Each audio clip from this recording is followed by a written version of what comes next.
అసలు మీకు cinema interest అనేది ఎప్పటి నుంచి స్టార్ట్ అయింది? అసలు మీ నేటివ్ ప్లేస్ ఏంటి, మీ బ్యాక్గ్రౌండ్ ఏంటి సార్? నాది నెల్లూరు అండి. ఓకే. మీకు తెలిసే ఉంటుంది, నెల్లూరులో విపరీతమైన సినిమా పిచ్చి అవును జనాలకి. సో నాకేంటంటే పిల్లల్ని కంట్రోల్ చేస్తే ఏదైనా ఒక విషయం మీద ఒక్కసారి వాళ్ళకి ఫ్రీడమ్ వచ్చినప్పుడు అందరు మీద పడిపోతారంటారు చూడండి. మా ఇంట్లో మొదటి నుంచి మా మదర్ సినిమాలు చూస్తే చెడిపోతారని చెప్పి నన్ను కంట్రోల్ చేసి పెట్టిందన్నమాట. నేను విపరీతమైన చాలా పెద్ద చిరంజీవి గారి అభిమాని. సో అలా నన్ను దాదాపు ఒక 7 ఏళ్ళు 6 ఏళ్ళు అసలు సినిమా థియేటర్కి అడుగు పెట్టనివ్వలేదు నన్ను.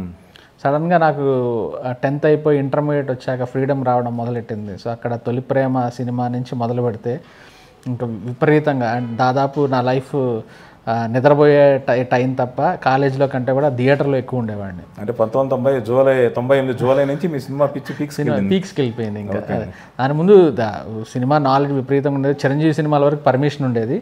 సో డిష్ కనెక్షన్స్ ఆ టైంలో అట్లా సినిమాలు అన్నీ చూసేవాడిని. కానీ సినిమాలకు వెళ్ళి విపరీతంగా పిచ్చి అనేది మాత్రం తొలి ప్రేమ దగ్గర నుంచి స్టార్ట్ అయిందండి.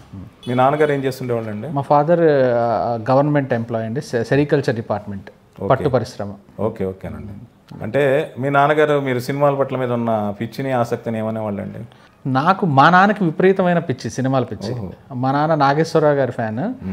ఆయన టికెట్లు అప్పట్లో ఆయన ఈ మధ్య చనిపోయారన్నమాట. చనిపోయినప్పుడు ఆయన డైరీ చూస్తే ఆయన రోజుకి 4 షోలు 3 షోలు ఇలా చూసి టికెట్ని పిన్ చేసుకొని డైరీలో ఆ రేంజ్లో సినిమా పిచ్చి. కాబట్టి ఆయనకు అలవాటు ఇంకా బ్లడ్లోనే వచ్చిందనుకొని ఆయన ఫీల్ అయ్యారో ఏంటో మరి.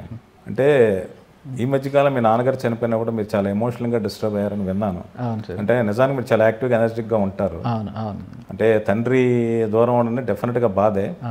బట్ మీ నాన్నగారితో మీకున్న ప్రత్యేకమైన అనుబంధం ఏంటి? ఇప్పుడు మీరు చెప్పారు ఆయన ఎంత సినిమా పిచ్చి ఉండి ఆయన ఎప్పుడు సినిమాలకు వెళ్ళాలని కానీ ఇంకోటి ఏం ఆలోచించలేదు ఆయన జీవితంలో. అవునండి, అవును. అంటే మా నాన్న ఎట్లా అంటే అండి, ఏ రోజు ఇప్పుడు మీరు చూస్తే నా కెరియర్ చూడొచ్చు, లేకపోతే నేను వచ్చిన విధానం చూడొచ్చు. అసలు నాకు ఏ బ్యాక్గ్రౌండ్ లేదు, ఎవరూ తెలియదు. కానీ హైదరాబాద్ వచ్చేసాను. తర్వాత నాకు అసలు నా ఆర్థిక స్తోమతకి నేను ప్రొడ్యూస్ చేయడం అనేది చాలా పెద్ద విషయం. అలాంటిది ఒక రిస్క్ తీసుకొని నేను ఫస్ట్ సినిమాని ప్రొడ్యూస్ కూడా చేసుకున్నాను. ఏ రోజు మా ఫాదర్ నువ్వు చెయ్యొద్దురా, జాగ్రత్తరా, లేకపోతే అలాంటి కంట్రోల్ ఎప్పుడూ చేయలేదు. నమ్మాడు, సరే జాగ్రత్త చూసుకొని అనేవాడు అంతే. ముందు నుంచి ఆ ఫ్రీడమే ఈరోజు నేను ఇంత డేరింగ్గా స్టెప్స్ వేయటానికి కారణం అండి. ఆయన నాకేమీ సపోర్ట్ చేయకపోవచ్చు, హెల్ప్ చేయలేకపోవచ్చు, కానీ కనీసం మిగతా కొంతమంది తల్లిదండ్రుల్లాగా ఈ పని చెయ్యొద్దనో ఇలా వెళ్ళొద్దనో ఆయన కంట్రోల్ చేయకపోవడం ఈరోజు నా సక్సెస్ కారణం. అందుకే నేను చాలా మా ఫాదర్ని ఈరోజు కూడా మిస్ అవుతుంటాను ఎప్పటికి కూడా. నేను సక్సెస్ అవ్వాలని ఈరోజు కూడా మా ఫాదర్ ఫ్రెండ్స్ అందరూ నాకు ఫోన్లు చేసి మీ నాన్నని సక్సెస్ కోసం 4 ఏళ్ళు ఆగిపోయింది కొబ్బరిమట్ట సినిమా. ప్రతి ఒక్కరికి ప్రతిరోజు నేను ఏం పెట్టినా అది వాట్సాప్ల ద్వారా ఫార్వర్డ్ చేసి నా సక్సెస్ చూడాలని ఆయన కలలుగన్నారు. అందుకనే నేను ఇప్పటికి కూడా నాకు ఏంటంటే కలర్ ఫోటో ట్రైలర్ రిలీజ్ అయినప్పుడు కూడా మా ఫాదర్ చూడలేకపోయారు అనే ఒక పెయిన్ అయితే ఉంటుందండి. నేను రేపు ఏ సక్సెస్ చూసినా కూడా మా ఫాదర్ చూడలేదు అనే పెయిన్ మాత్రం ఉంటుంది. అట్లానే. మీ నాన్నగారి పేరు ఏంటి సార్? నీలం నాగరాజేశ్వరరావు.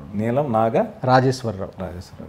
మరి మీ ఇంట్లో అంటే చిన్నప్పుడు మీరు ఎప్పుడు ఇంట్లో తెలియకుండా సినిమాలకు వెళ్దామని ఎప్పుడు చేయలేదండి?